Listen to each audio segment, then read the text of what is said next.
Hi, everyone. Thank you for joining our NJ STEM Month STEMinar. I am Shirley Guzman, the project manager at the New Jersey STEM Pathways Network. On the screen, you can see a little QR code. If you want to take a look at our NJ STEM Month page, you can feel free to quickly scan that QR code so you can follow along.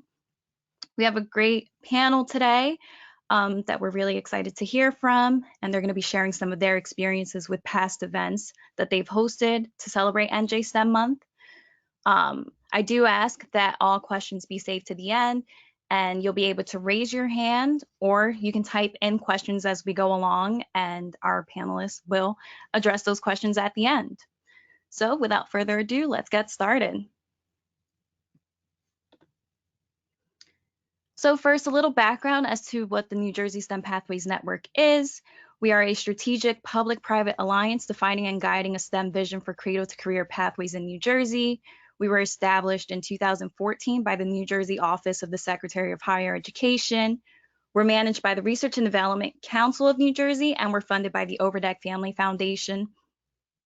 The NJSPN aims to attract, cultivate, and retain a 21st century workforce in New Jersey by ensuring that the state remains a top global competitor in STEM industry and continues its rich history of innovation. So March is New Jersey STEM Month, and NJ STEM Month is an annual event that is celebrated by the New Jersey STEM Pathways Network, along with the Research and Development Council of New Jersey, and it highlights the Garden State's incredible accomplishments in science, technology, engineering, math, and innovation.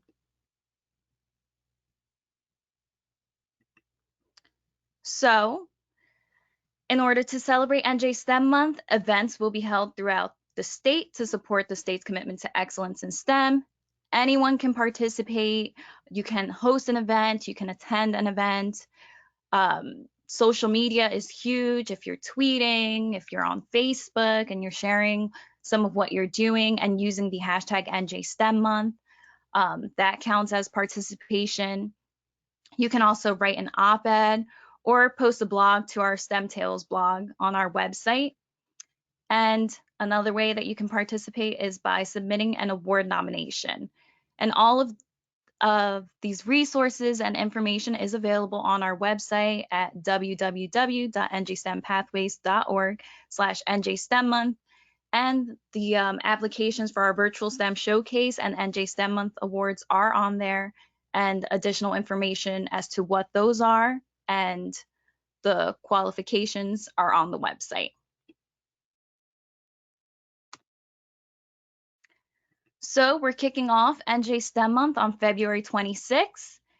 We have titled the event Blast into NJ STEM Month because we have a guest speaker, former NASA astronaut Steve Swanson, is going to be speaking and sharing some of his experiences with everyone and how it all ties in to STEM and the importance of STEM.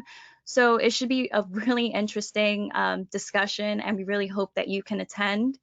If you want to attend and register, you can scan that QR code right now and fill out the form, but I will be sending this in a follow-up email as well.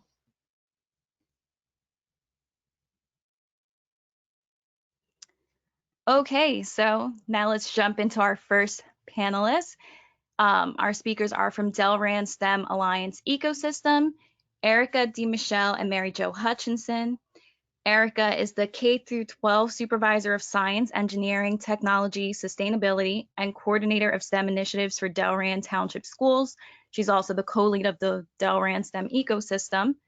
And Mary Jo is the K-12 Supervisor of Mathematics, Business, K-5, Computers, and Robotics, and Coordinator of STEM Initiatives for Delran as well, and another co-leader for the Delran STEM Ecosystem Alliance. So I'm going to turn the mic over to Erica and Mary Jo. Hi, everybody. So Shirley asked the speakers on the panel today to tell you just a little bit about the ways that we were able to get funding through the New Jersey STEM Pathways Network for activities that we did in the month of March. And so, you know, obviously with COVID, pandemic is changing a lot of the way that we do our work, but we wanted to reflect back on the work that we did last year, which was somewhat pre-pandemic. We had 4 nights scheduled to be able to get our work completed. We were only able to host 3 because COVID shut the schools down. March 17th was it for us. So we luckily were able to have 3 targeted groups attend events in the buildings. And those were for a group of families from K through 8 students, a whole night just for special education families, and a whole night for our English language learner families in Delran. And we'll show you a little bit about how Delran's a little bit unique in our ESL population in a minute. We projected to reach 200 learners, and we ended up with 205. So even with one being canceled, we reached that goal, which was great. We promote heavily from our delranstem.org website. So, when Shirley sends this link, you'd be able to click on these links here. But the one specific one under news is about the Rapunzel escape. So that's the one that I'm going to refer to tonight. And you get to judge for yourself how well the educational value was from these offerings at last year's STEM month. Shirley, can you go ahead? So we organized the nights, each of the 3, designed around the time frame required. So special education, meeting up in the library, we did our welcome. We talked a little bit through the story of Rapunzel to build, engage, and excite them. And then we had 2 transitions, one to be able to build and create a tower, and one to our digital fabrication laboratory space, which had opened in September of 2019. So using Fab at School software, you'll see some of the products created by the students. But the interesting notes, we had our STEM ambassadors with us for the night. Those are students at the high school level who help to support the programming that we do here, and are also become educators for teachers, administrators, family members, and students in the K through 8 sector. And we also have teachers that do some promotion for us. We pay them for their time to be able to do things like keynote listening. So they were listening in on what families were engaged in, so that we really helped to develop growth mindset with those families. Next slide, Shirley. So our purpose really was to really get them excited in design challenging around the story of Rapunzel, which regardless of where you're from, whether you're from Turkey or you're from Brazil, which many of our students are from, they all understand the story of Rapunzel. And so our goal was to really get them into an engineer design process, to be able to target some growth mindset within the families, allowing the parents to ask good questions rather than to solve the problem for the kids, to listen to their children, and to really let them know about further activities that support STEM learning here in Delran and things that they could do at home. Next slide. So our goals really to get parents comfortable, get the kids comfortable, get the kids into the Fab Lab. So you can see a picture here of a student that is, Mary Jo, what do we call that? It's a picture frame. Yes, our picture frame. So we always try to get the kids to get pictures of the work that they did. This is a Green Team student who made a monarch butterfly for a contest through the Philadelphia Zoo. But again, just to get them excited and interested in it. Mary Jo, why don't you go ahead? Next one, Shirley.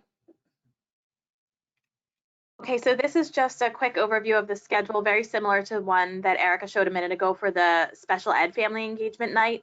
We had found in previous years that our ELL families didn't always feel comfortable coming to STEM family engagement nights when it was open to everyone. So through some conversation with the families in our community, we realized that if we had a STEM family engagement night that was geared specifically toward the ELL families, and we also provide live in-person translators for both of our main languages, that resulted in sold out nights. There's no charge for them, but we had to, limit the capacity based on the space in our buildings.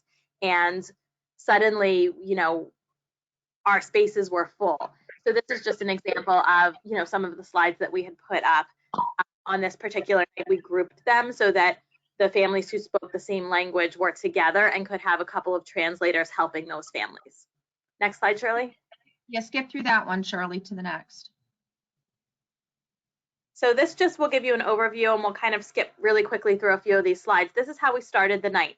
As Erica mentioned, we did a little research ahead of time with the communities of the different languages that are highly represented in our district, and we found out that the story of Rapunzel is a familiar story in their home language and home culture.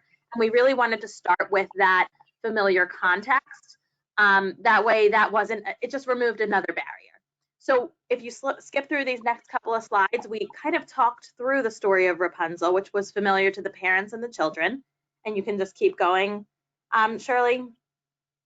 And one more, and stop. So when we got to this point in the story where Rapunzel is in the top of the tower, we stopped the story and we said, okay, pause. Your job is to engineer a way to help Rapunzel escape. And as Erica mentioned, we split the group into two parts. They got to rotate through both stations. Some of them went to the Fab Lab and used our die cut machines to die cut a replica of a tower. And other groups stayed in the library and they used all sorts of materials, everything from Legos to plastic soda bottles and cardboard and kind of any around the house kind of materials that we had gathered. And their job was to engineer. We had a replica of Rapunzel's tower in the library, and they had to engineer a way to help her escape. You'll see that picture in a minute. If you skip through the next 3 slides, really we gave them clear directions in their language. We gave them a timer with 30 minutes. One more, then where we go. So by the end of all of this, remember I had said that there was a keynote listener. That keynote listener was listening to the skills being developed and the conversations families were having and writing those down. She ultimately reported out on what she heard and these messages that we had discussed from the beginning about growth mindset and the things that you could do to praise for, what not to, and how to develop growth mindset in the ways that you could ask good questions, and how we really frame it from us saying that failures and mistakes are actually learning. That's the way we have to learn. Go to the next, Shirley. Go ahead, sorry. Our goal overall was twofold, really, to provide kids and families with a hands-on experience together, but at the same time, what Erica was just mentioning about the growth mindset is our secondary goal. We really wanted to educate the parents on how to continue interacting and to continue promoting STEM thinking after they leave this and with any other activity they do with their kiddos. And you can see at least this little boy was thinking really outside the box with what he proposed. He developed an airplane that, you know, they would be able to fly in, get her, and kind of like the flying car in Harry Potter, I guess, when they helped Harry escape from the Dursleys' house. But lots of really cool things like staircases with trampolines below. And really what we found was that these ESL families were planning, talking, working together in multiple languages, which was very neat. Go to the next slide, Shirley. Here's another image. These were the die cuts from the Delran Fabrication Lab space where, again, they were being very creative. They were talking through problems, thinking about things like, you can see the quote here, think of your angles. Does it need to be higher? You know, how is it that we can get a pop-up design created with just a simple machine that cuts little holes, and using computer aid software for that. Next slide. This one actually has a video. You can see one of our STEM ambassadors. Her name's Kaya. She's helping this mom and daughter figure out something. And there is actually an embedded video there, Shirley, which if you're going to send this out, people can look at it if maybe it will play. Did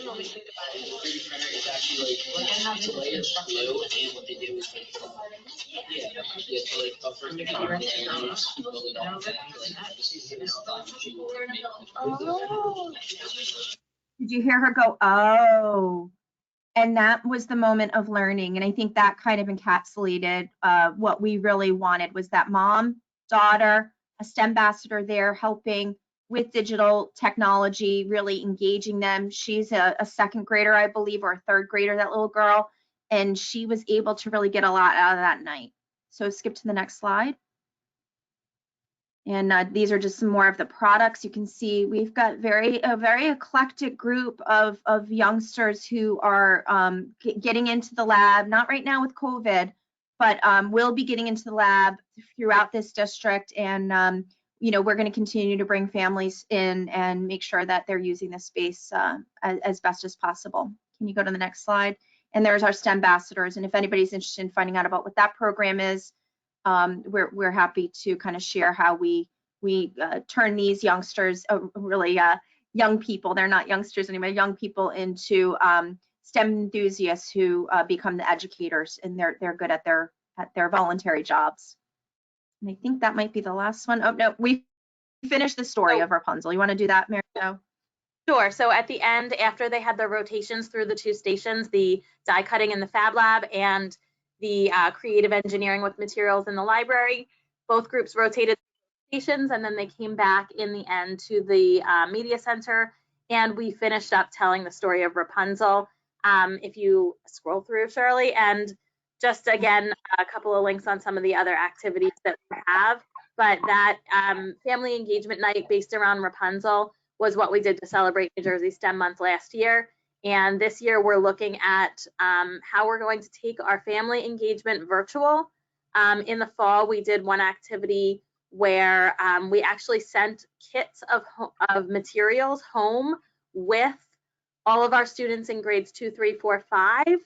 And we're going to repeat that with a different activity. So every child will get to participate in the activity with the activities and example videos posted online, and then we will host a family engagement virtual event one evening that will help families really engage around the activity that they already did. So it's kind of, we're looking at the virtual twist for this year.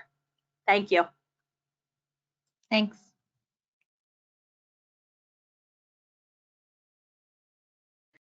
Thank you, Erica and Mary Jo. You guys are always doing great stuff in Delran. So now we're going to move forward with our next panelist, Daryl Dietrich. He is a computer science teacher at Warren Hills High School. So I'm going to turn over the mic to Daryl. Thank you, Shirley.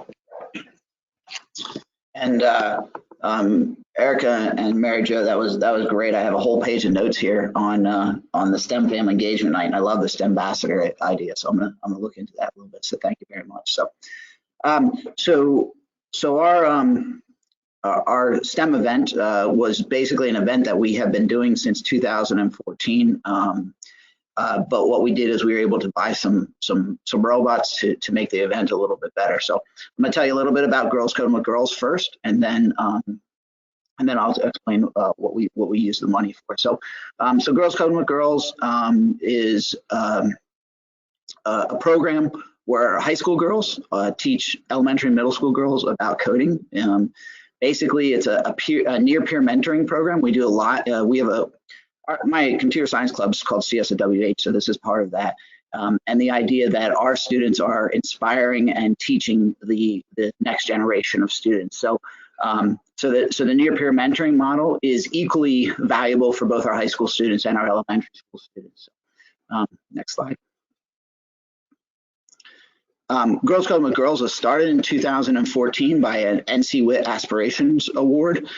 So if you have a student win an NC WIT award, they can apply for the Aspirations Award. And we got some funding to start Girls Coding with Girls. So one of the girls in the middle there with the tan shirt on is Adesola Sanusi.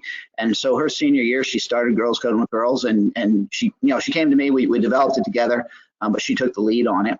And you'll see there on the left-hand side that, part of it is just getting to know the girls, being good role models and mentors for the younger girls. So Adesola left, but fortunately, most of the other girls in that group were still at Warren Hills, and they came back to me the next year and said, you know what, we want to continue that program. We want to keep going. So, and just so you know, Adesola, we're a rural, pretty average high school.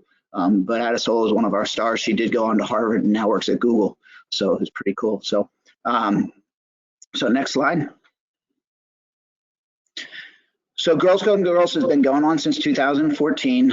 We have had 13 sessions. Actually, we are starting our 14th session in February. We're going to do a virtual session this time using online microbits. During that time, we've had 342 elementary school kids participate, And just in class time has been about 4,000 hours of them being in class. And that doesn't count all the time they're spending at home, which are girls. Most of what we do is either Scratch or Microbit.